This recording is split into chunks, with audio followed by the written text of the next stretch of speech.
I discovered something in the woods near my childhood home and now it won't stop following me. I used to play in the woods all the time when I was a kid. They were my safe place, away from noise. A place I could go to let my imagination run wild and have my thoughts feel free, rather than confined. Time marches on, however, and as I entered my teenage years, I'd visit those woods less and less.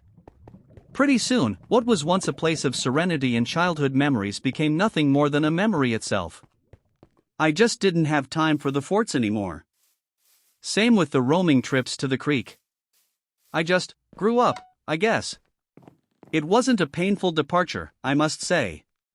It was more like realizing your toys aren't sentient. You're giving them the voices. That's how the woods began to feel as time went on. I realized that my imagination was distracting me from real-life responsibilities. Schoolwork, social life, etc. I had to stifle it. Time continued to pass, and eventually in my 20s, I moved out of my parents' home and got an apartment in the city. I worked as an accountant and just wanted to be closer to work. Don't get me wrong, I loved those city lights. The sound of cars honking, the hustle and bustle and constant movement, it became the new normal. It's where I became successful. Where I came into my own and made a name for myself, even if it was just, well, for myself. An accountant at some random bank in some random city isn't really fame and fortune, but it did mean a lot to me. Knowing that I had become secure in life.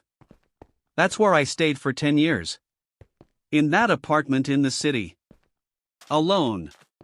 10 lone years of silence in my head. However, on my 32nd birthday, I got the call that changed the trajectory of my life, and forced me back to the countryside from whence I came. I'll never forget my aunt's hysteria. Her uncontrolled sobs that made my blood run cold and my heart drop to my stomach. My parents had been killed.